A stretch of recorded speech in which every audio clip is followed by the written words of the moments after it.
दोस्तों, कैसे हैं आप सभी। आई होप कि आप सभी बहुत अच्छे होंगे और अपने जीवन में कुछ नया और बेहतर करने का प्रयास भी जरूर कर रहे होंगे।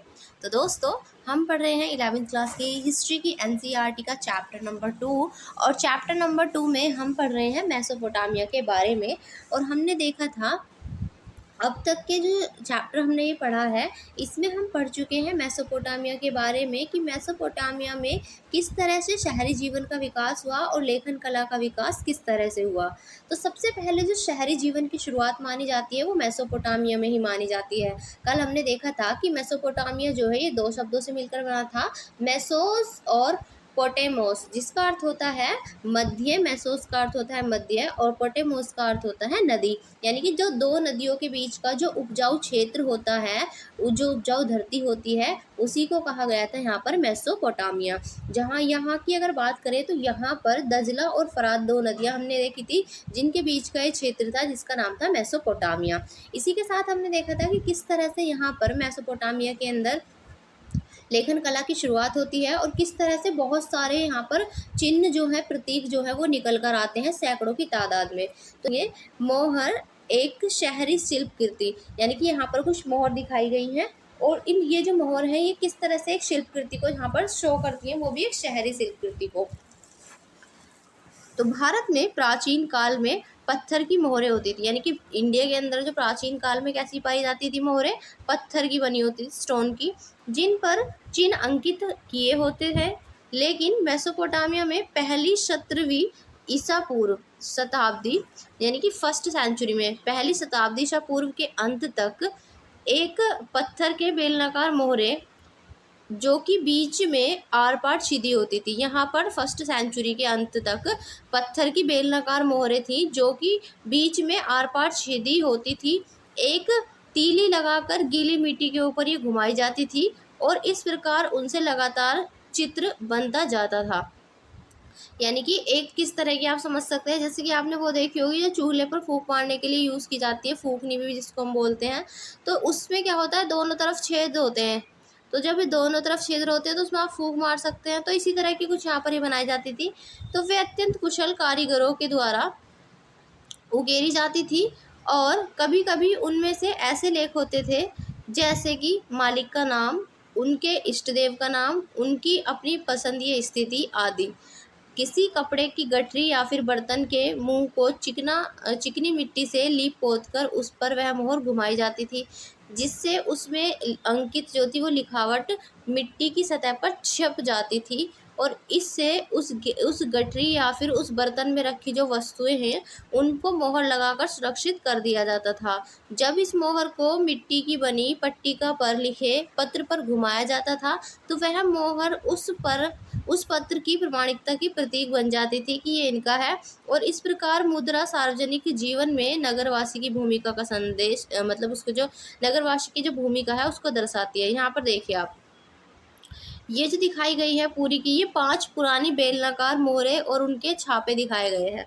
तो ये हैं मोहरें, ये जो 5 दिखाई गई हैं ये सब क्या है, ये मोहर है। अब इन पर जो डिज़ाइन बना हुआ है, तो यहाँ पर मिट्टी का एक क्या लेते थे, साँचा लेते थे, जिस भी इनको डिज़ाइन में बनाना है मोहर को, तो उसको यहाँ पर इन्होंने बनाया और उसके ऊपर फिर इनको ऐसे इनको किया जाता था रोल, और रोल करने के बाद ही यहाँ पर ये डिज़ाइन अपने आप छप जाता था। आप देख सकते हैं कितनी कुशलतापूर्वक जो है यहाँ पर इन पर ये डिज़ाइन ये छपा हुआ है। तो ये तकनीक यहाँ पर अपनाई जाती थी। अब आगे देखेंगे, अब हम देखेंगे शहरी जीवन। शहरी जीवन से हमें क्या क्या पता चलता है। तो शहरी जीवन, ऊपर के विवरण से हमें पता चलता है कि नगरों की सामाजिक व्यवस्था में एक उच्च या संभ्रांत वर्ग का प्रादुर्भाव हो चुका था। यानी कि जो सामाजिक व्यवस्था थी वहाँ की, उसमें एक ऐसा वर्ग था जिसको उच्च माना जाता था, जो कि हर तरह से क्या होता था, संपन्न होता था। धन दौलत का ज़्यादातर हिस्सा समाज के एक छोटे से वर्ग में केंद्रित था। यानी कि जो उच्च वर्ग के लोग थे उनके पास ही ज़्यादा धन दौलत भी होती थी। और इस बात की पुष्टि इस तथ्य से होती है कि बहुमूल्य चीज़ें जैसे कि आभूषण, सोने के पात्र, सफ़ेद सीपियाँ और लाजवर्द जड़े हुए लकड़ी के वाद्य यंत्र, सोने के सजावटी खंजर आदि, ये विशाल मात्रा में उर में राजाओं और रानियों की कुछ कब्रों या फिर समाधियों में उनके साथ दफनाई गई थी।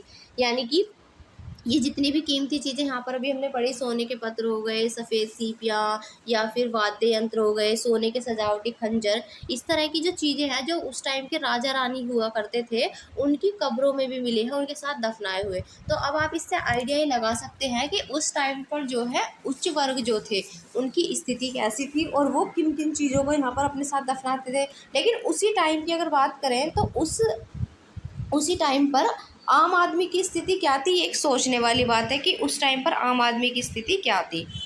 तो यहाँ पर कानूनी दस्तावेजों जैसे कि विवाह या फिर उत्तराधिकार आदि के मामलों से संबंधित जो थे, इन डॉक्यूमेंट्स से ये पता चलता है कि मेसोपोटामिया के समाज में एकल परिवार यानी कि जो न्यूक्लियर फैमिली है, इसको ही आदर्श माना जाता था। यानी कि जो जॉइंट फैमिली थी उसको ना रखकर जो एकल परिवार थे, न्यूक्लियर फैमिली जो थी, उसको यहाँ पर आदर्श माना जाता था। हालांकि एक शादीशुदा बेटा और उसका परिवार अक्सर अपने माता पिता के साथ ही रहा करते थे। यानी कि ऐसा नहीं है कि जो शादीशुदा बेटा है वो अपने माँ बाप के साथ नहीं रहेगा। तो जो शादीशुदा बेटा था वो उसका परिवार जो है अक्सर अपने माता पिता के साथ ही वो रहा करते थे, और जो पिता थे वो परिवार का मुखिया होता था। हमें विवाह की प्रक्रिया या विधि के बारे में कुछ जानकारी मिली है। विवाह करने की इच्छा के बारे में घोषणा की जाती थी। यानी कि अगर विवाह करने की इच्छा थी तो इसके बारे में क्या की जाती थी, घोषणा की जाती थी। और वधू के माता पिता उसके विवाह के लिए अपनी सहमति देते थे। तो वधू के लिए यानी कि लड़की के लिए जो उसके मम्मी पापा थे वो अपनी सहमति देते थे, और उसके बाद वर पक्ष के लोग जो हैं वो वधू पक्ष को कुछ उपहार देते थे। तो वधू पक्ष यहाँ पर पहले वर पक्ष के लोग वधू पक्ष को क्या देते थे, कुछ उपहार देते थे। और जब विवाह की रस्म पूरी हो जाती थी तो तब दोनों पक्षों की ओर से उपहारों का आदान प्रदान किया जाता था। तो यानी कि दोनों की तरफ से यहाँ पर आदान प्रदान किया जाता था, और वो एक साथ बैठकर भोजन किया करते थे और फिर मंदिर में जाकर भेंट चढ़ाते थे। तो यहाँ पर दोनों आदान प्रदान करते थे, गिफ्ट्स का एक दूसरे को लेते देते थे, फिर एक साथ बैठ के खाना खाना, फिर जाकर मंदिर में वो यहाँ पर जो भी उन्हें भेंट देनी होती थी, गिफ्ट देनी होती थी, वो चढ़ाते थे। जब नववधू को उसकी सास लेने आती थी, यानी कि जो नई दुल्हन थी उसकी सास उसको लेने आती थी, तो तब वधू को उसके पिता द्वारा उसकी दाय का हिस्सा दे दिया जाता था। यानी कि वधू जो थी फिर उसके द्वारा जो वधू के पिता थे यानी कि लड़की के जो पिता थे, वो उसको जो भी दान में देने का जो उसका हिस्सा था उसका हिस्सा उसको दे दिया करते थे। पिता का घर, पशुधन, खेत आदि उसके पुत्रों को ही मिलते थे। यानी कि जो उसका दान में जो उसको हिस्सा दिया जाता था उसमें घर में, पशुधन में और खेत में लड़की का हिस्सा नहीं होता था। ये सब जो उनके पुत्र थे उनको ही मिलते थे। आइए अब उन नगरों का अवलोकन करें। यह उन नगरों में से एक था। सबसे पहले खुदाई की गई थी। और ये जो था उर, भाई अब ये उर जो है, उर के बारे में हमें पढ़ना है। तो उर जो था ये उन्हीं नगरों में से एक था जहाँ पर सबसे पहले खुदाई की गई थी। तो उर मेसोपोटामिया का एक ऐसा नगर था जिसके साधारण घरों की खुदाई 1930 के दशक में सुव्यवस्थित ढंग से की गई थी। तो 1930 के दशक में यहाँ पर सुव्यवस्थित तरीके से, यहाँ पर बढ़िया तरीके से, बढ़िया ढंग से यहाँ पर खुदाई की गई थी। उसमें टेढ़ी मेढ़ी व संकरी गलियाँ पाई गईं, जिससे पता चलता है कि पहिए वाली गाड़ियाँ वहाँ के अनेक घरों तक नहीं पहुँच सकती थी। भाई जब इतनी टेढ़ी मेढ़ी और संकरी मतलब बहुत ही नैरो छोटी छोटी गलियाँ मिली थी, तो इसका मतलब कि गाड़ी तो वहाँ पर नहीं जा सकती थी। तो अनाज के बोरे और ईंधन के गट्ठे वो संभवतः गधों पर लादकर घर तक ले जाए जाते थे। अब जब गाड़ी जाने के लिए वहाँ पर रास्ता नहीं होगा तो सिंपल सी बात है, वहाँ पर गधे और घोड़े जो होंगे वही काम में लाए जाएंगे। उन पर ही जो भारी भारी बोरे होंगे वो लाद कर लाए जाएंगे जो अनाज वगैरह के होंगे। पतली व घुमावदार गलियों तथा घरों के भूखंडों का एक जैसा आकार न होने से ये भी निष्कर्ष निकाला जा सकता है कि नगर नियोजन की पद्धति का अभाव था। भाई वहाँ पर घर भी एक जैसे नहीं थे, घरों का जो आकार था वो एक जैसा आकार न होने से ये भी निष्कर्ष निकलता है कि जो नगर नियोजन है, नगर नियोजन की पद्धति का यहाँ पर कमी थी। वहाँ गलियों के किनारे जल निकासी के लिए उस तरह की नालियाँ नहीं थी। मतलब गलियों के किनारे जो है वहाँ पर पानी को निकलने के लिए इस तरह की नालियाँ नहीं थी जैसे कि उसके समकालीन नगर मोहनजोदड़ो में पाई गई थी। तो मोहनजोदड़ो में तो पक्की नालियाँ भी देखी थी, वहाँ पर तो अच्छी व्यवस्था थी नालियों की, लेकिन यहाँ पर जो है नालियों की व्यवस्था ऐसी नहीं थी, बल्कि जल निकासी की नालियाँ और मिट्टी की नालियाँ उर नगरों के घरों के भीतर आंगन में पाई गई। यानी कि यहाँ पर जो जल, जहाँ से जल निकलता था उस तरह की नालियाँ जो थी और मिट्टी की नालियाँ जो थी वो उर नगर के जो घर थे, घरों के भीतर आंगन थे, उनमें भी पाई गई हैं। जिससे ये समझा जाता है कि घरों की छतों का ढलान भीतर की ओर होता था, यानी कि जो घर की छत थी उनका ढलान भी किस ओर होता था, उनका जो ढलान था वो भीतर की ओर होता था। और इसी के साथ जो वर्षा का पानी था वो निकास नालियों के माध्यम से भीतरी आंगनों में बने हुए हौजों में ले जाया जाता था। तो वर्षा का जो पानी था वो निकास नालियों के द्वारा उसको कहाँ ले जाया जाता था, भीतरी आंगन में हौज बना के रखते थे, और ताकि जो हौज है फिर उसमें वो पानी इकट्ठा हो जाए। शायद यह इसलिए किया गया था कि एक साथ तेज वर्षा आने पर घर के बाहर की कच्ची गलियाँ बुरी तरह से कीचड़ से न भर जाए, ताकि उस वो जो पानी है सारा वो हौज में जमा हो जाए, और जो घर के बाहर जो कच्ची नालियाँ हैं वहाँ पर कीचड़ ना हो, इसलिए शायद ऐसा किया गया था।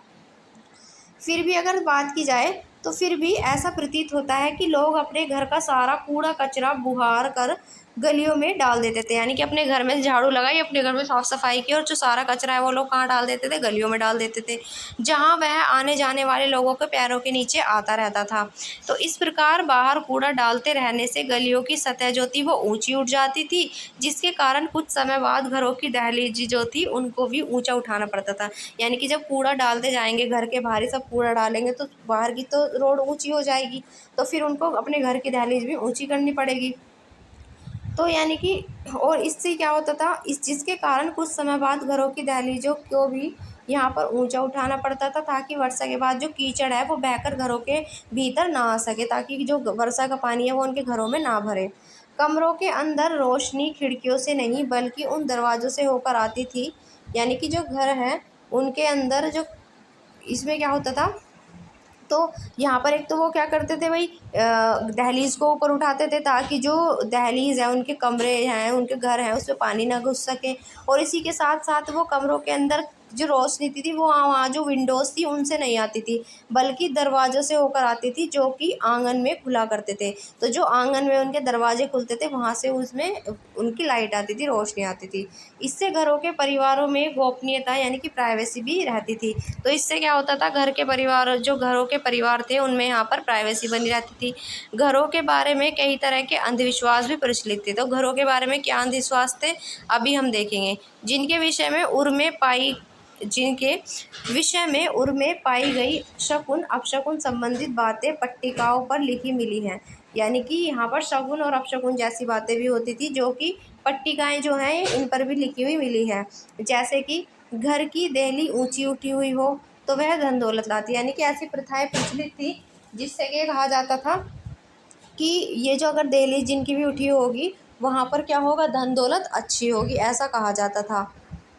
और सामने का दरवाज़ा अगर किसी दूसरे के घर की ओर न खुला हो तो वह सौभाग्य प्रदान करता है, तो ये भी कहा जाता था। यानी कि अगर घर की देहली ऊंची होगी तो धन दौलत आएगी, और यदि सामने का दरवाज़ा किसी दूसरे के घर की ओर नहीं खुलेगा तो वो सौभाग्य प्रदान करता है। लेकिन अगर घर का लकड़ी का मुख्य जो दरवाज़ा है, जो मेन गेट है, वो भीतर की ओर न खुलकर बाहर की ओर खुले तो पति अपने पति के लिए यंत्रणा का कारण बनेगी। यानी कि ये भी कहा जाता था कि अगर जो मेन जो डोर है वो भीतर की ओर न खुलकर बाहर की ओर अगर खुलेगा तो पत्नी जो है वो अपने पति के लिए यंत्रणा का कारण बनेगी, अपने पति के लिए दुख का कारण बनेगी। ऐसे यहाँ पर जो अपशकुन शकुन की जो अंधविश्वास की प्रथाएं कह सकते हैं प्रचलित थी। उर में नगरवासियों के लिए एक कब्रिस्तान भी था जिसमें शासक तथा जनसाधारण की समाधियां पाई गई हैं, लेकिन कुछ लोग साधारण घरों के फर्शों के नीचे भी दफनाए हुए पाए गए हैं। यानी कि जो घरों के जो साधारण फर्श थे वहाँ पर भी लोगों को दफनाया हुआ वहाँ पर मिले हैं, दफन किए हुए लोग भी मिले हैं। अब देखते हैं हौज क्या होता है। तो हौज जैसा कि आपने शायद देखा भी हो, हौज जो होता है वो ज़मीन के अंदर एक ऐसा ढका हुआ गड्ढा होता है जिसमें पानी और मल जाता है। जैसे कि आपने देखा अभी तो जो जो होती हैं घरों में जो लैट्रिन बनती हैं, अब तो सीवेज व्यवस्था है कि ज़्यादातर आप देखते हैं कि सीवर में चला जाता है सारा जो वेस्ट होता है। लेकिन जो अब से पहले की बात करें तो आपको उसके लिए अपने ही घर के बाहर या घर में या घर के आंगन में ही उसको गड्ढा खोद कर बनवाना पड़ता था ताकि उसमें वो मल जाए। तो इसी तरह को ये हौज होता था। तो कुछ लोग तो इसमें साफ़ पानी भरने के लिए बनवा लेते हैं अपने घरों में, और कुछ जो है भाई ये लैट्रिन का मल वगैरह भी चला जाता है। तो उर नगर जो है उसका एक रिहायशी इलाका लगभग 2000 ईसा पूर्व क्या आप चित्र में टेढ़ी मेढ़ी गलियों के अलावा 2-3 बंद गलियों की खोज को भी खोज सकते हैं? तो देखिए, यहाँ पर आप देखिए, ये टेढ़ी मेढ़ी गलियाँ देख सकते हैं आप किस तरह से यहाँ पर जा रही हैं, टेढ़ी मेढ़ी गलियाँ जा रही हैं। तो ये देखिए, यहाँ से एक गली ये जा रही है, इधर से एक गली जा रही हैं, ये जा रही हैं। तो इस तरह से जो गलियाँ हैं, इधर से उधर टेढ़ी मेढ़ी गलियाँ जो है, फिर आप देख सकते हैं किधर से किधर को ये जा रही हैं, होती छोटी छोटी गलियाँ आपको दिख रही होंगी, है ना। चलिए आगे देखते हैं। अब देखते हैं पशु चारक क्षेत्र में एक व्यापारिक नगर, यानी कि जो पशु चारक क्षेत्र था जहाँ पर पशुओं को चराया जाता था, उस क्षेत्र में एक व्यापारिक नगर की स्थिति क्या थी? तो 2000 ईसा पूर्व के आसपास के बाद की बात है। 2000 ईसा पूर्व के बाद मारी नगर शाही राजधानी के रूप में खूब फला फूला। कौन सा शहर या नगर? मारी नगर। तो ये जो शाही राजधानी के रूप में यहाँ पर खूब फला फूला था, मारी नगर। और आपने देखा होगा मानचित्र 2 में हमने जब देखा था ऊपर, तो हमने देखा था मारी नगर को भी, कि मारी नगर जो है वो दक्षिण के उस मैदानी भाग में स्थित नहीं है जहाँ खेती की पैदावार भरपूर होती थी। यानी दक्षिण वाला जो एरिया था वहाँ पर तो खेती पैदावार ज़्यादा होती थी। तो मारी जो है उस एरिया में नहीं स्थित था, बल्कि वह फरात नदी की ऊर्ध्व धारा पर स्थित है। तो ये कहाँ पर स्थित है? मारी स्थित है फरात नदी की ऊर्ध्व धारा पर स्थित है। मानचित्र 3 में विभिन्न रंगों का प्रयोग करके ये दिखाया भी गया है कि अभी हम इस चित्र में देखेंगे कि इस ऊपरी क्षेत्र में खेती और पशुपालन के साथ साथ चलते थे। यानी कि इस ऊपरी क्षेत्र में खेती और पशुपालन जो थे वो दोनों साथ साथ चलते थे। यानी कि पशुपालन भी किया जाता था, पशुओं को भी पाला जाता था और खेती भी की जाती थी, दोनों ही काम किए जाते थे।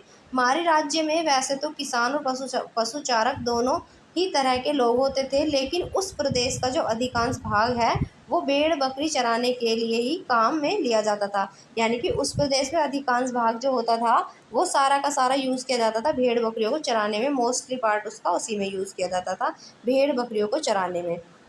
पशुचारकों को जब अनाज, धातु के औजारों आदि की ज़रूरत पड़ती थी, यानी कि जो पशु चराने वाले थे, अगर उनको अनाज की खाने के लिए और धातु के औजारों की अगर यहाँ पर ज़रूरत पड़ती थी, तो तब वे अपने पशुओं और उनसे जो बनने वाले पनीर है, चमड़ा है, मांस है, इन सब के बदले ये चीज़ें यहाँ पर प्राप्त करते थे। बाड़े में रखे जाने वाले पशुओं के गोबर से बनी खाद भी किसानों के लिए बहुत उपयोगी होती थी। यानी कि जो इनके गोबर से जो खाद बनती थी, तो वहाँ पर जो किसानों के लिए वो बहुत यूज़फुल होती थी खेती करने के लिए। फिर भी किसान तथा गडरियों के बीच कई बार झगड़े हो जाते थे। गडरिये जो थे वो कई बार अपने भेड़ बकरियों को पानी पिलाने के लिए बोए हुए खेतों से गुजार कर ले जाते थे। अब जब गुजार कर ले जाएंगे तो इनकी फसल तो ख़राब हो जाएगी, तो यहाँ पर अपने भेड़ बकरियों को वो बोए हुए खेतों में से गुजार कर ले जाते थे, जिससे जो किसान की फसल थी उसको नुकसान पहुंचता था। ये गडरिये खाना बदोश होते थे। गडरिये क्या होते थे? खाना बदोश होते थे और कई बार किसानों के गांवों पर हमला बोलकर उनका इकट्ठा किया हुआ माल लूट लेते थे। यानी कि ये लोग ऐसे होते थे, उनसे किसानों से उनका माल भी लूट लिया करते थे, उन पर आक्रमण करके, हमला करके। और दूसरी तरफ कई बार ऐसा भी होता था कि बस्तियों में रहने वाले लोग जो हैं वो भी इन पशुचारकों का रास्ता रोक देते थे और उन्हें अपने पशुओं को नदी नहर तक नहीं ले जाने देते थे। यानी कि कुछ लोग भी ऐसे करते थे, वो क्या करते थे, वो इनको रोक देते थे और इनके जो पशु थे उनको भी नदी नहर तक नहीं ले जाने देते थे, जिससे कि वो उनको पानी वानी पिला सके, उसको भी रास्ते में रोक देते थे। मेसोपोटामिया के इतिहास पर अगर नज़र डालेंगे तो ये पता चलेगा कि वहाँ के कृषि से समृद्ध हुए मुख्य भूमि प्रदेश में यायावर समुदायों के झुंड पश्चिमी मरुस्थल से आते रहते थे। यानी कि यायावर मतलब घूमते हुए, तो भूमि प्रदेश से जो यायावर समुदाय था, यानी भूभक्कड़ जो समुदाय था, वो उसके झुंड के झुंड जो है वो पश्चिमी मरुस्थल से यहाँ पर आते रहते थे। ये गडरिये गर्मियों में अपने साथ इस उपजाऊ क्षेत्र के बोए हुए खेतों में अपनी भेड़ बकरियों को ले आते थे और ये समूह गडरिये फसल काटने वाले मजदूरों अथवा भाड़े के सैनिकों के रूप में आते थे। तो किस रूप में आते थे गडरिये? ये फसल काटने वाले मजदूरों के रूप में आते थे या फिर भाड़े के सैनिक के रूप में ये आते थे और समृद्ध होकर फिर यहीं पर बस जाते थे। यानी कि जो समृद्ध हो जाते थे तो वो यहीं पर ही बस जाते थे। उनमें से कुछ ने तो अपना खुद का शासन विस्थापित करने की भी शक्ति यहाँ पर प्राप्त कर ली थी। ये खाना बदोश लोग अक्कदी, एमोराइट्स, असीरियाई और आर्मेनियन जाति के थे। तो आगे विषय 5 में इन पशुचारकों समाजों के शासकों के बारे में कुछ और अधिक जानकारी दी गई है, हम आगे पढ़ेंगे। इसके साथ ही जो मारी के राजा थे, ये थे एमोराइट्स समुदाय के थे। उनकी पोशाक वहाँ के मूल निवासियों से अलग होती थी, क्योंकि भाई वो राजा था तो राजा की ड्रेस अलग होती थी। और उन्होंने मेसोपोटामिया के देवी देवताओं का आदर नहीं किया था, बल्कि स्टेपी क्षेत्र के देवता जो थे डेगन के लिए मारी नगर में एक मंदिर भी बनवाया गया था। तो मारी नगर में जो स्टेपी क्षेत्र के देवता थे डेगन, इस डेगन के लिए यहाँ पर एक मारी नगर में एक मंदिर भी बनवाया गया था। और इस प्रकार मेसोपोटामिया का समाज और वहाँ की संस्कृति वो भिन्न भिन्न समुदायों के लोगों और संस्कृतियों के लिए खुली थी, यानी कि कोई भी वहाँ पर मतलब अलग अलग समुदाय जो है वो अपनी अलग अलग संस्कृति की जो है वो चीज़ें मान सकते हैं, पूछ सकते हैं, जिसको जैसा रहना रह सकते थे। और संभवतः विभिन्न जातियों और समुदायों के लोगों के परस्पर मिश्रण से ही वहाँ की सभ्यता में जीवन शक्ति उत्पन्न हो गई। भाई अलग अलग समुदाय हैं, अलग अलग यहाँ पर जातियाँ हैं, वो सभी आपस में मिलजुल कर यहाँ पर नई नई जीवन शक्ति उनके देख सकते हैं आप उत्पन्न हो गई। फिर इसी के साथ यहाँ पर अगर आप इस चित्र को देखेंगे तो ये चित्र देखिए, देखिए अब यहाँ पर जो ये चित्र दिखाया गया है, इस चित्र में जो ये एरिया दिखाया गया है पूरा, तो पहले हम यहाँ देखेंगे, पहले जो ये हमें ग्रीन वाला पोर्शन दिखाया गया है, ये ग्रीन वाला पोर्शन, ये भूमि जो कि प्रत्येक वर्ष बाढ़ प्राप्त होती है इसे। तो यहाँ पर हर साल बाढ़ आती है। ये वाला जो एरिया है, हम दूसरा कलर ले लेते हैं ताकि आपको अच्छे से यहाँ पर समझ में आ जाए हम किसकी बात कर रहे हैं।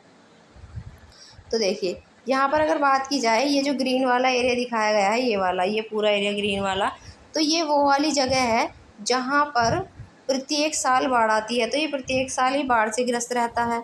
और ये वाली जो भूमि है जहाँ पर डॉट डॉट डॉट डॉट दिखाया गया है, ये कृषि भूमि है, यहाँ पर कृषि कार्य किया जाता था।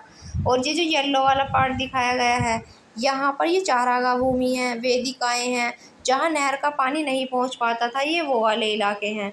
और यहाँ पर अगर बात की जाए, ये जो दिखाया गया है, ये है वसंत ऋतु में जो चारागाह क्षेत्र था, यहाँ पर चारागाह मिलता था पशुओं के लिए। और इसी के साथ जो ये ये जो दिखाई गई है डॉटेड डॉटेड लाइन जो दिखाई गई हैं, ये वाली जो लाइंस दिखाई गई हैं, ये है मौसमी धाराएं। तो इस तरह से हमने देखा ये पूरा का पूरा यहाँ का बाढ़ग्रस्त क्षेत्र भी नीचे आके ही बाढ़ग्रस्त क्षेत्र हो जाता था। अब हम देखते हैं ये वाला चित्र। देखिए इस चित्र को अगर आप देखेंगे ध्यान से तो आपको दिखाई देंगी कुछ चीज़ें इस चित्र में।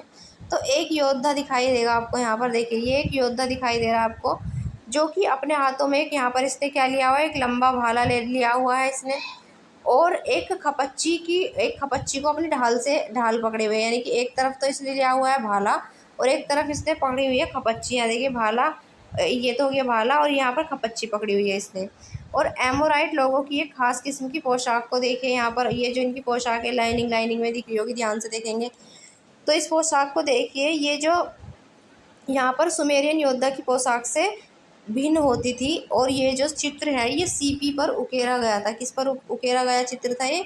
एक सीपी पर उकेरा गया ये चित्र था। आप देख सकते हैं किस तरह से यहाँ पर इस चित्र को दिखाया गया है। एक हाथ में भाला और एक हाथ में यहाँ पर इसके लिए ढाल पकड़ा हुआ है इन्होंने। क्लियर? चलिए आगे बढ़ते हैं। अब देखते हैं मारी में जिमरिल का महल जो था, राजमहल कहेंगे जिसको हम। तो यहाँ देखिए ये है मारी में जिमरी लिम का राजमहल। तो ये जिमरी लिम का राजमहल है। अब हम देखेंगे इस राजमहल में क्या क्या होता था। तो सबसे पहले देखिए यहाँ पर आपको दिखाया गया है इस राजमहल में, तो ये है सभागृह जहाँ पर सभा होती थी। ये है यहाँ का बाहरी आंगन, जहाँ का बाहर वाला एरिया जहाँ पर बाहर आंगन होता था। यहाँ पर अगर आप देखेंगे तो ये बैठने के लिए सिंहासन कक्ष है, यहाँ पर बैठा जाता था, राजा बैठते थे यहाँ पर। ये भीतर का आंगन हो गया यहाँ पर। यहाँ देखेंगे तो एक कुआं दिखाई दे रहा होगा आपको, एक कुआं है जहाँ से पानी लेते थे। ये प्रवेश द्वार है, यहाँ से इसकी एंट्री होती थी, एंट्री गेट हो गया ये। तो ये है राजमहल का चित्र उस टाइम का। इसी के साथ यहाँ देखिए ये है प्रांगण। ये यहाँ पर क्या दिखाया गया है, ये प्रांगण वाला एरिया हुआ। यहाँ पर अगर आप देखेंगे तो ये लिपिक कार्यालय, बेंचों और मिट्टी दानों के साथ मिट्टी दानों में पट्टिकाएँ यहाँ पर रख दी जाती। तो यहाँ देख सकते हैं आप बेंचेस रखी गई हैं और मिट्टी की पत्रिकाएँ भी यहाँ पर, मिट्टी दानों के लिए पट्टिकाएँ भी यहाँ पर रखी जाती थी। तो इस तरह की यहाँ पर व्यवस्थाएँ देख सकते हैं। इसी के साथ जो जिमरी लिम का मारी स्थित राजमहल है उसमें और देखो क्या क्या होता था। इसके साथ ही हम यहाँ पर देखेंगे, पहले ही हमें क्या क्या दिखाया गया है। ये देखिए यहाँ पर रसोई घर और एक साथ कई चूल्हे, यहाँ पर आप देख सकते हैं एक साथ कई चूल्हे बने हुए हैं। यहाँ पर कार्यशाला और रसोई हुआ करती थी। और ये था शाही निवास वाला स्थान। ये देखेंगे तो शौचालय और स्नान घर आपको दिखाए गए हैं। आप देख सकते हैं शौचालय और स्नान घर यहाँ पर दिखाया गया है। तो जिमरी लिम की मारी स्थित जो राजमहल था ये 1810 से 1760 ईसा पूर्व की बात है। तो मारी का जो विशाल राजमहल है वहाँ के शाही परिवार का निवास स्थान तो था ही, साथ ही वह प्रशासन और उत्पादन, विशेष रूप से कीमती धातुओं के आभूषणों के निर्माण का भी मुख्य केंद्र था। यानी कि यहाँ पर मारी का जो विशाल राजमहल था, एक तो वो शाही परिवार वहाँ पर रहता ही था, बल्कि इसी के साथ साथ वहाँ पर जो कीमती धातुएं थी, आभूषण थे, उन सब के निर्माण का मुख्य केंद्र भी यही था। अपने समय में वह इतना अधिक प्रसिद्ध था कि उसे देखने के लिए ही उत्तरी सीरिया का एक छोटा सा राजा भी वहाँ पर आया था। वह अपने साथ मारी के राजा थे जिमरी लिम, उनके नाम और उसके एक अन्य राजा का परिचय पत्र लेकर वहाँ पर आया था। तो मारी के राजा के नाम का पत्र लेकर वो यहाँ पर अन्य राजा का परिचय का पत्र लेकर वहाँ पर वो आया था। और दैनिक सूचना यानी कि जो डेली की जो इन्फॉर्मेशन होती थी उससे पता चलता है कि राजा के भोजन की मेज पर हर रोज़ भारी मात्रा में खाद्य पदार्थ पेश किए जाते थे। यानी कि राजा के लिए बढ़िया बढ़िया खाना पेश किया जाता था भारी मात्रा में। आटा, रोटी, मांस, मछली, फल, मदिरा और बियर ये सब होते थे। वह संभवतः अपने अन्य साथियों के साथ सफ़ेद पत्थर जड़े आंगन में यहाँ पर बैठकर बाकायदा भोजन किया करता था। नक्शा देखने से आपको पता चलेगा कि राजमहल का सिर्फ एक ही प्रवेश द्वार था। अभी हमने देखा था केवल एक ही प्रवेश द्वार था जो उत्तर की ओर बना हुआ था। उसके विशाल खुले प्रांगण सुंदर पत्थरों से जड़े हुए थे और राजा विदेशी अतिथियों और अपने प्रमुख लोगों से कमरा में मिलता था। यानी कि जो कमरा होता था 132 चित्र में दिखाए गए हैं उसमें मिलता था, जहाँ के भित्ति चित्रों को देखकर आगंतुक जो होते थे, जो लोग वहाँ पर उनके मेहमान जो होते थे, वो लोग हतप्रभ रह जाते थे। राजमहल 2.4 में जो दिखा 2.4 हेक्टेयर के क्षेत्र में स्थित एक अत्यंत विशाल भवन था जिसमें 260 कक्ष बने थे। तो राजमहल कितने जगह में बना हुआ था? 2.4 हेक्टेयर के क्षेत्र में ये बना हुआ था और इसमें टोटल कक्ष बने हुए थे 260। तो इसमें टोटल 260 कक्ष बने हुए थे राजमहल में। तो अभी जो हमने ऊपर राजमहल देखा था उसमें, इसी के साथ यहाँ पर देखिए यह दीवार पर की गई चित्रकारी। तो यहाँ पर आप देख सकते हैं कि दीवार पर कितनी बढ़िया तरीके से यहाँ पर चित्रकारी की गई है। यहाँ पर मानव बैठे हुए, यहाँ पर खड़े हुए मनुष्य को भी दिखाया गया है और इनके द्वारा जो क्रियाएं की जा रही हैं वो भी दिखाई गई है। यहाँ पर एक बैल या फिर गाय जो है ये, इसका चित्र भी यहाँ पर आप देख सकते हैं। तो यहाँ पर ये चित्रकारी इन्होंने बढ़िया की हुई है। इसी के साथ साथ अगर बात की जाए, किंतु मारी के राजा जो थे, मारी के राजाओं को सदा सतर्क एवं सावधान भी रहना पड़ता था। विभिन्न जनजातियों के चारावाहों को राज्य में चलने फिरने की इजाज़त तो थी, परंतु उन पर कड़ी नज़र रखी जाती थी। यानी कि जो वहाँ पर चरवाहे थे वो राज्य में चल फिर सकते थे, आ जा सकते थे, लेकिन फिर भी उन पर कड़ी नज़र अपनी रखनी पड़ती थी। राजाओं तथा उनके पदाधिकारियों के बीच हुए पत्र व्यवहार में अक्सर इन पशुचारकों की गतिविधियों और शिविरों का उल्लेख भी किया गया। यानी कि जो उनके बीच जो पत्र व्यवहार होता था, जो भी बातचीत होती थी, उसमें इनका भी जिक्र होता था। एक बार एक पदाधिकारी ने राजा को ये लिखा था कि उसने रात को बार बार आग से किए गए ऐसे संकेतों को देखा है जो एक शिविर से दूसरे शिविर को भेजे गए थे और उसे संदेह है कि कहीं किसी छापे या फिर हमले की योजना तो नहीं बनाई जा रही है। यानी कि जब उसने रात को देखा था कि ऐसे बार बार आग जो है वो आग से किए गए संकेत देखे थे, तो उसे लगा था कि कहीं कोई हमले की योजना तो नहीं बनाई जा रही है। मारी नगर एक अत्यंत महत्वपूर्ण व्यापारिक स्थल था। यानी कि जो मारी था यहाँ पर व्यापार होता था, व्यापार के लिए एक महत्वपूर्ण ये स्थल था, जहाँ से होकर लकड़ी, तांबा, रागा, तेल, मदिरा और अन्य कई किस्मों का माल नावों के जरिए फरात नदी के रास्ते दक्षिण और तुर्की, सीरिया, लेबनान के ऊंचे इलाकों के बीच में ले जाया जाता था। तो यहाँ से दजला नदी से ये जो फरात नदी थी, फरात नदी के रास्ते दक्षिण और तुर्की, सीरिया और लेबनान के ऊंचे इलाकों में ये ले जाया जाता था। मारी नगर व्यापार के बल पर समृद्ध हुए शहरी केंद्र का एक अच्छा उदाहरण है। यानी कि व्यापार से ही ये जो शहर था ये समृद्ध हुआ था। दक्षिणी नगरों को घिसाई पिसाई के पत्थर, चिक्कियाँ, लकड़ी और शराब तथा तेल के पीपे ले जाने वाले जलपोत मारी में रुका करते थे। यानी कि जो ये सारा सामान जाता था, घिसाई पिसाई के पत्थर हो गए, चक्कियाँ हो गई, तो ये चक्कियाँ, लकड़ी और इसी के साथ ही यहाँ पर आप देखेंगे शराब और तेल के पीपे, ये सब जो जाते थे ये जलपोत मारी में ही रुका करते थे। मारी के अधिकारी जलपोत पर जाया करते थे, यानी कि जहाँ पर वो जलपोत होता था यानी कि बंदरगाह होते थे, वहाँ पर जो अधिकारी थे वो जाया करते थे और फिर उस पर लदे हुए सामान की जाँच करते थे। यानी कि वहाँ पर जो जहाज़ था वहाँ पर जाते थे, जहाज़ से फिर सामान को भी उतारते थे। इसी के साथ तो इस लदे हुए सामान की वो जांच करते थे। और एक नदी में 300 मदिरा के पीपे रखे जा सकते थे, यानी कि एक नदी में 300 मदिरा के पीपे रखे जा सकते थे और उसे आगे बढ़ने की इजाज़त देने से पहले उसमें लदे माल की कीमत का लगभग 10% जो प्रभार है वो वसूल करते थे। यानी कि जितने भी इसमें माल रखा जाता था उसकी कीमत का 10% वो पहले से वसूल कर लेते थे। जो एक विशेष किस्म की नौकाओं में जाता था, मतलब जो था वो एक अलग स्पेशल किस्म की नौका होती थी उसमें जाता था। और सबसे महत्वपूर्ण बात यह है कि कुछ पट्टिकाओं में साइप्रस के द्वीप अलाशिया से आने वाले तांबे का उल्लेख भी मिला है कि साइप्रस से क्या मंगाया जाता था यहाँ पर, साइप्रस से तांबा वहाँ से मंगाया जाता था। यह द्वीप उन दिनों तांबे तथा टिन के व्यापार के लिए मशहूर था, परंतु यहाँ रागे का व्यापार भी होता था क्योंकि कांसा औजार और हथियार बनाने के लिए एक मुख्य औद्योगिक सामग्री था और इसलिए इसके व्यापार का महत्व भी बहुत ज़्यादा था। इस प्रकार यद्यपि मारी राज्य सैनिक दृष्टि से उतना सबल नहीं था, परंतु व्यापार और समृद्धि के मामले में वह अद्वितीय था। यानी कि यहाँ पर व्यापार के मामले से वो अपना भाई पूरा समृद्ध एक शहर था।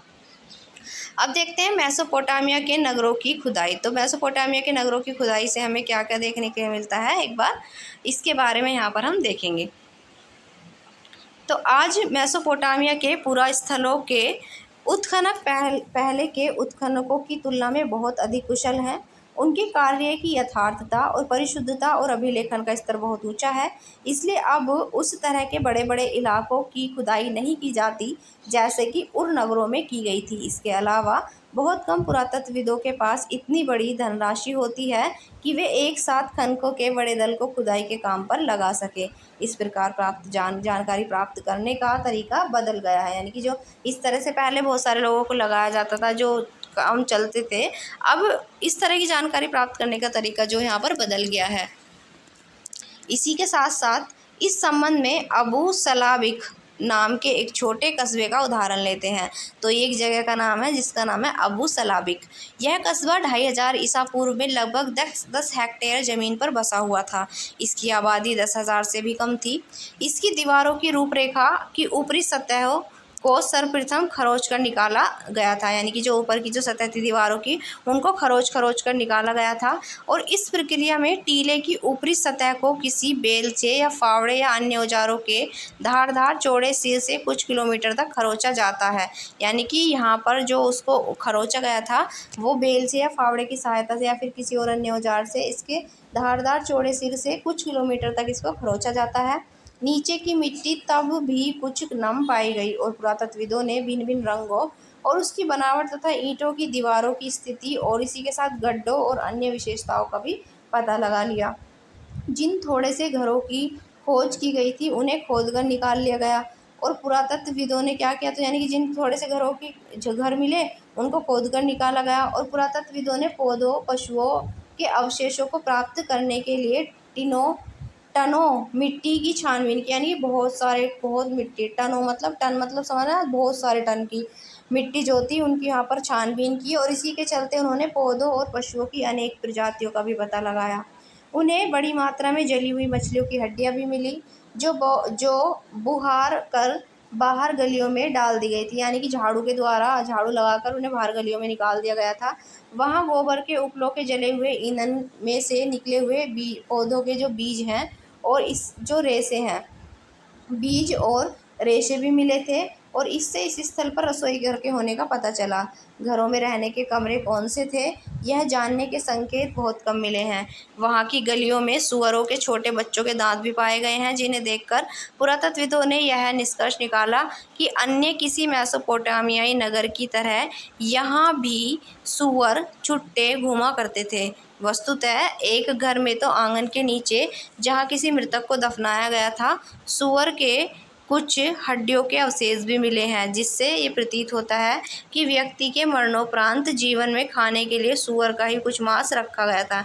यानी कि व्यक्ति जब मर गया था तो उसके मरने के बाद उससे जीवन में उसको खाने के लिए जो है सूअर का मांस वहाँ पर उसके पास रखा गया था। पुरातत्वविदों ने कमरे के फर्श का बारीकी से अध्ययन किया, यानी कि जो कमरे का फर्श था उसका भी बारीकी से अध्ययन किया और यह जानने के लिए किया कि घर के कौन से कमरों पर पॉपुलर एक लंबा पतला पेड़ होता है, उसके लट्ठों और खजूर की पत्तियों और घास फूस की छतें थी, और कौन से कमरे थे जो कि बिना छत के खुले आकाश के नीचे भी थे। तो ये सब जानने के लिए इन्होंने यहाँ पर बारीकी से फर्श का भी अध्ययन किया।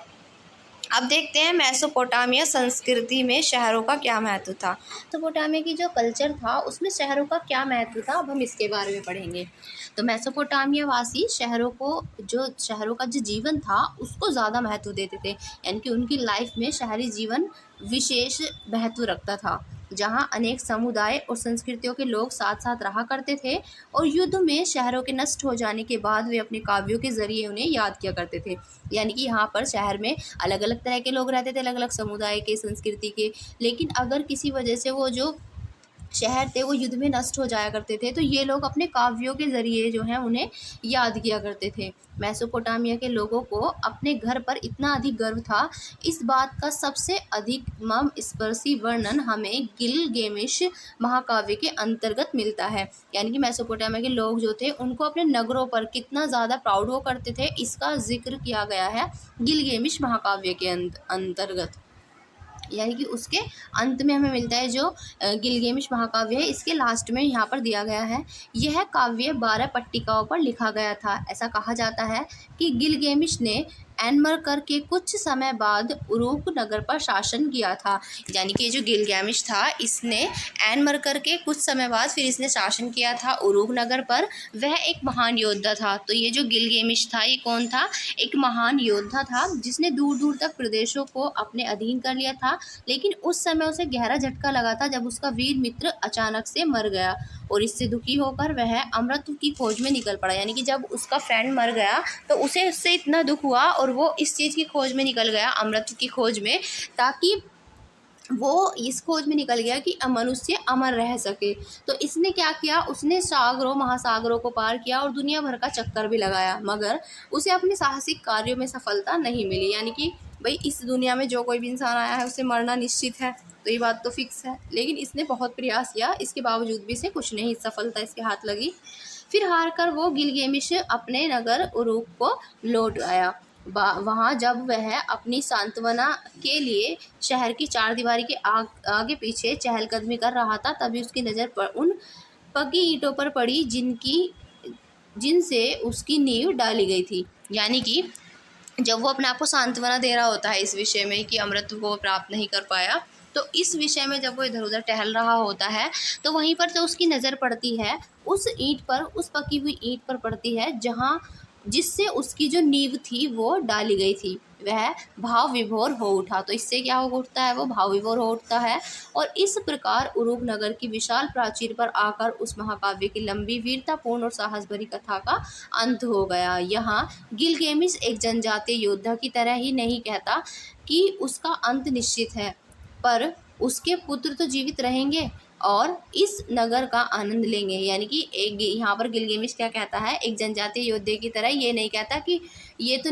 कि उसका अंत निश्चित है, पर उसके पुत्र जो हैं वो तो जीवित रहेंगे और इस नगर का आनंद लेंगे। इस प्रकार उसे अपने नगर में सांत्वना मिलती है जिससे उसकी प्यारी प्रजा ने बनाया था, यानी कि जिसे उसकी प्यारी प्रजा के द्वारा बनाया गया था।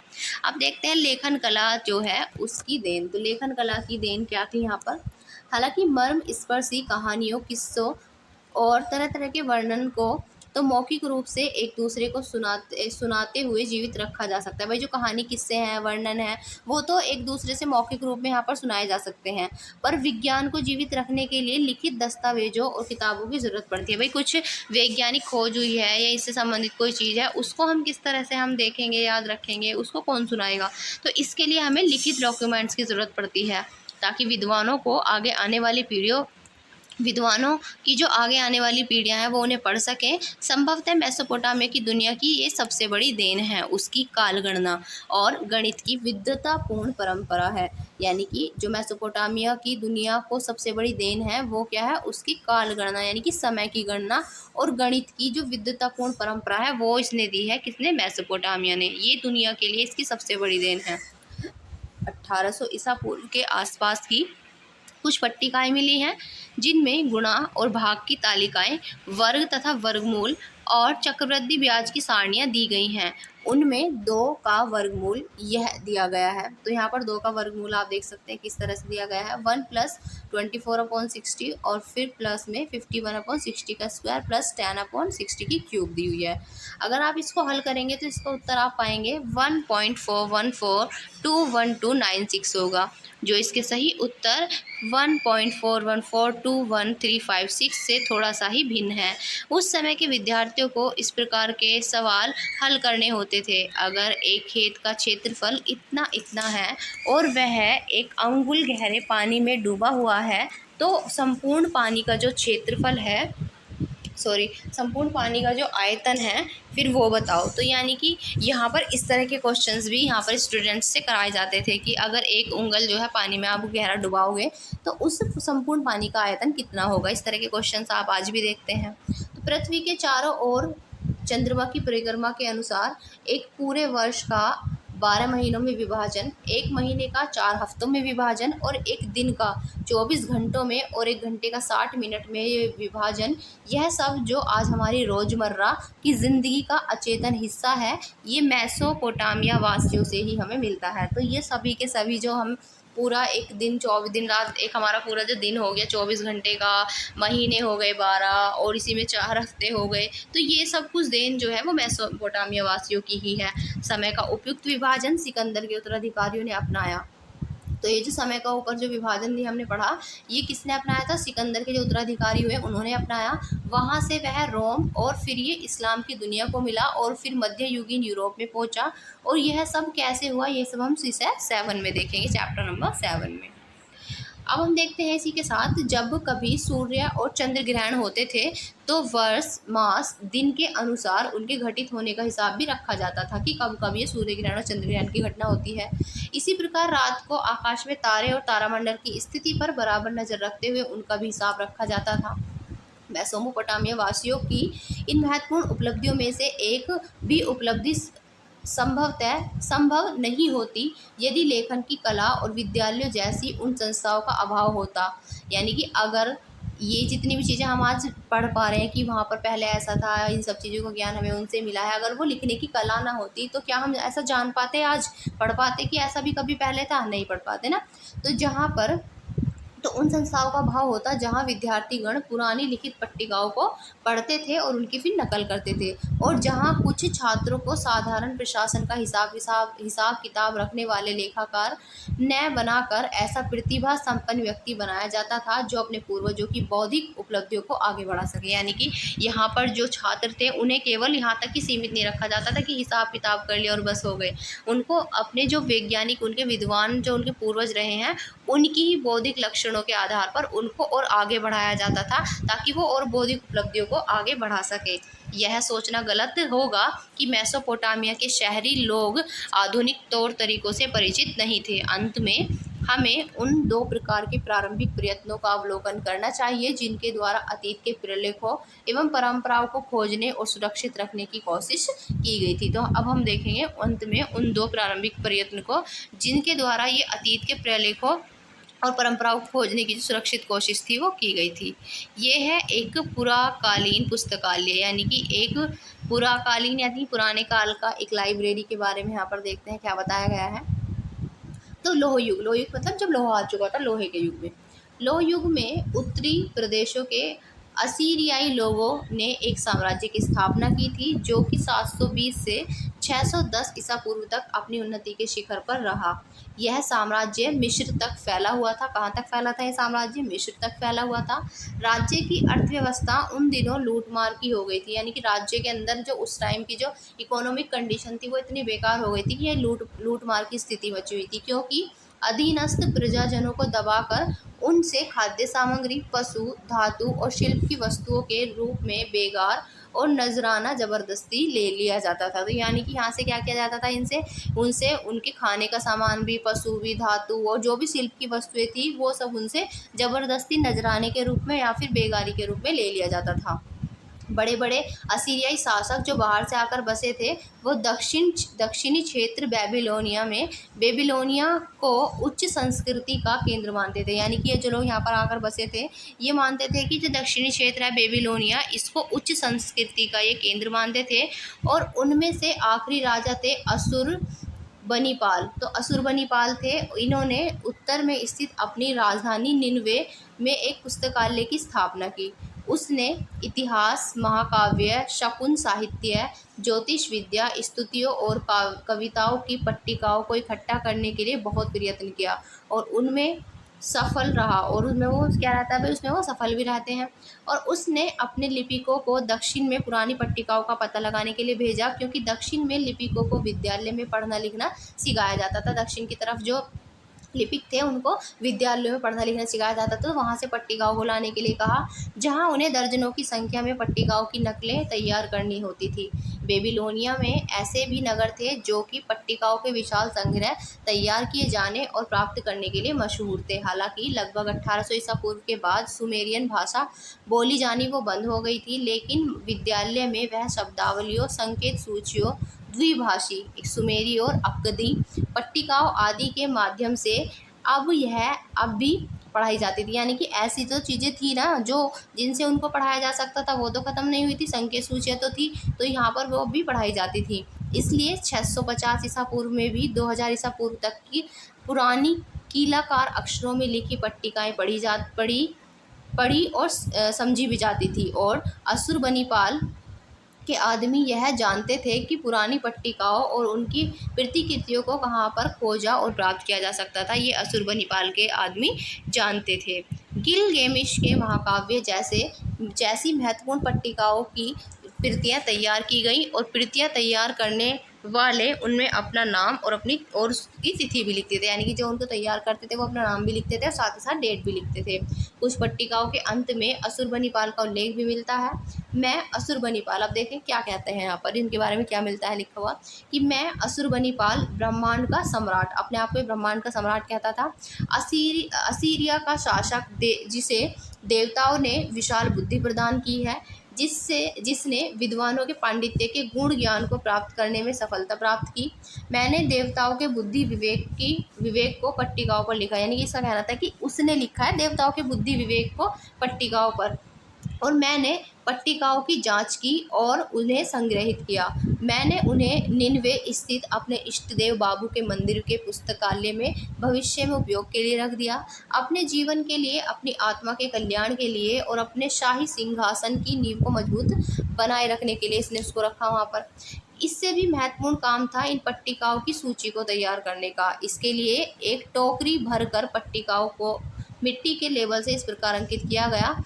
असंख्य पट्टिकाएं भूत प्रेत निवारण विषय पर अमुक व्यक्ति के द्वारा लिखी गई थी। यानी कि असंख्य पट्टिकाएं तो ऐसी थी जो कि भूत प्रेत के निवारण विषय पर थी कि भूत प्रेत को कैसे भगाया जाए, अमुक व्यक्ति के द्वारा ये लिखी गई थी। असुरबनिपाल के पुस्तकालय में कुल मिलाकर 1000 मूल ग्रंथ थे और लगभग 30,000 पट्टिकाएं थी जिन्हें विषयवार वर्गीकृत किया गया था। यानी कि 1000 तो वहाँ पर मूल ग्रंथ थे और लगभग 30,000 यहाँ पर पट्टिकाएं थी और इन सभी को विषयवार वर्गीकृत भी किया गया था। तो आप देख सकते हैं कितनी अच्छी यहाँ पर व्यवस्था थी। अब हम देखेंगे यहीं पर एक और आरंभिक पुरातत्ववेत्ता। तो एक और आरंभिक पुरातत्ववेत्ता देखेंगे यहाँ पर, तो दक्षिणी कछार एक शूरवीर नेबोपोलासर। तो ये जो नेबोपोलासर थे इसने बेबीलोनिया को 625 ईसा पूर्व में असीरियाई आधिपत्य से मुक्त कराया। उसके उत्तराधिकारियों ने अपने राज्य क्षेत्र का विस्तार किया। तो जो उसके उत्तराधिकारी थे इसने अपने क्या करते हैं, राज्य क्षेत्र का विस्तार करते हैं और बेबीलोन में भवन निर्माण की जो परियोजनाएं हैं वो पूरी की। उस समय से लेकर 539 ईसा पूर्व में ईरान के अकैमेनिड लोगों के द्वारा विजित होने के बाद फिर और 331 में जो ईसा पूर्व में सिकंदर से पराजित होने तक बेबीलोन दुनिया का एक प्रमुख नगर बना रहा। इसका क्षेत्रफल 850 हेक्टेयर से अधिक था। इसकी चारदीवारी तिहरी थी, यानी कि तिहरी चारदीवारी थी, 3 तह वाली।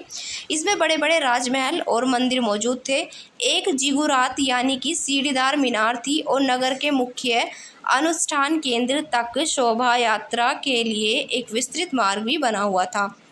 तो यहाँ पर जिगुरात था, यानी कि जिगुरात का मतलब है यहाँ पर एक सीढ़ीदार मीनार थी, जो कि मुख्य अनुष्ठान जो होता था, मुख्य अनुष्ठान केंद्र जो था, वहाँ तक जो शोभा यात्रा थी उसके लिए एक बड़ा ही मार्ग था, ये बना हुआ था। और इसके व्यापारी के जो घराने हैं वो दूर दूर तक अपने कारोबार यहाँ पर करते थे। और इसके गणितज्ञों तथा खगोलविदों ने अनेक नई खोजें की थी। तो इसके जो गणितज्ञ थे, खगोलविद थे, उन्होंने क्या किया था, यहाँ पर उन्होंने अनेक नई नई खोजें की थी। अब ये जो नेबोनिडस है, तो नेबोनिडस स्वतंत्र बेबीलोन का ये अंतिम शासक था। तो ये जब तक बेबीलोन स्वतंत्र था उसका ये अंतिम शासक था। और उसने लिखा है कि उर के नगर देवता ने उसे सपने में दर्शन दिए और सुदूर दक्षिण के उस पुरातन नगर का कार्यभार संभालने के लिए एक महिला पुरोहित को नियुक्त करने का आदेश दिया।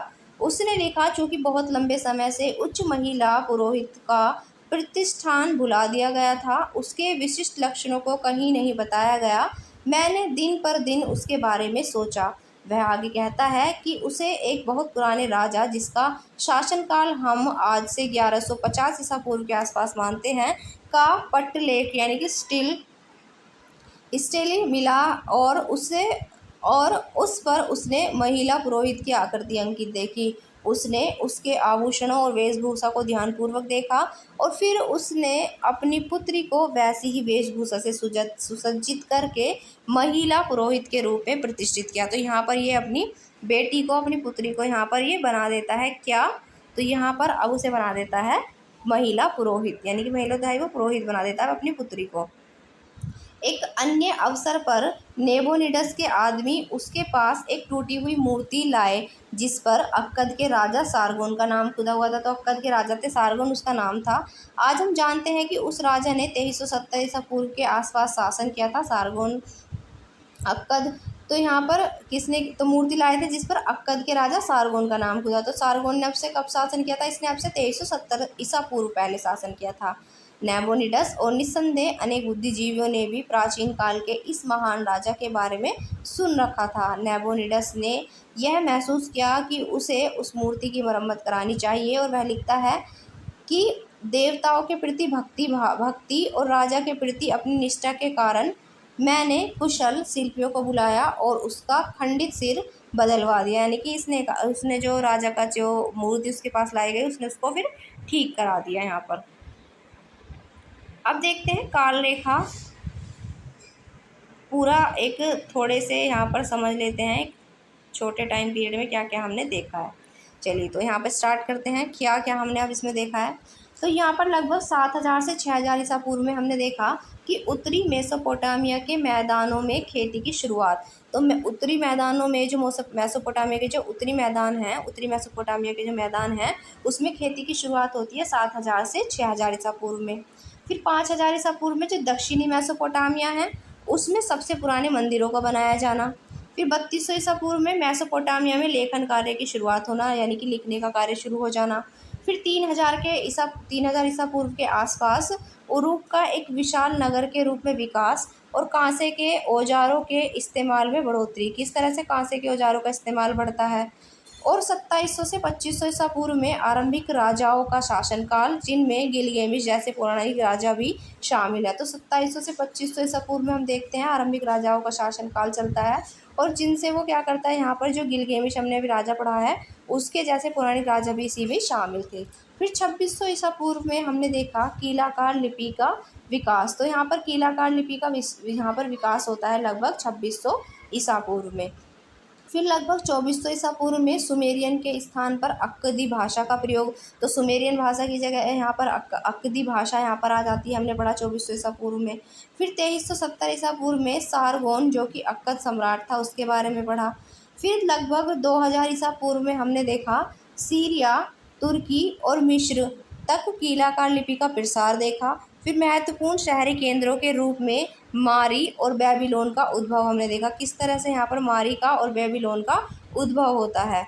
फिर 1800 ईसा पूर्व में हमने देखा गणितीय मूल पाठों की रचना, किस तरह से गणित के जो आज हम देखते हैं उस टाइम की चीज़ें भी उस टाइम पर थी, 1800 ईसा पूर्व पहले से ये थी। और अब सुमेरियन बोलचाल की भाषा जो थी वो नहीं रही। फिर लगभग 1100 ईसा पूर्व में असीरियाई राज्य की स्थापना होती है और लगभग 1000 ईसा पूर्व में लोहे का प्रयोग शुरू हो जाता है। और 720 से 610 ईसा पूर्व में असीरियाई साम्राज्य की स्थापना। और इसी के साथ हम देखते हैं 668 से 627 ईसा पूर्व में असुर बनीपाल का शासन।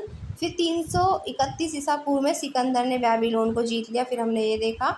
और लगभग पहली शताब्दी में फर्स्ट सेंचुरी में यहाँ पर अक्कदी भाषा और कीलाकार लिपि जो है वो प्रयोग में रही थी। और 1850 में हमने देखा कीलाकार लिपि के अक्षरों को पहचाना व पढ़ा गया, किस तरह से इस लिपि को पहचाना गया और फिर उसको पढ़ा गया। तो हमारा चैप्टर यहीं पर फिनिश हो जाता है। अगर आपको कोई भी डाउट हो तो आप कमेंट करके पूछ सकते हैं। फिर मिलेंगे कल एक नई वीडियो के साथ, तब तक के लिए जय हिंद जय भारत।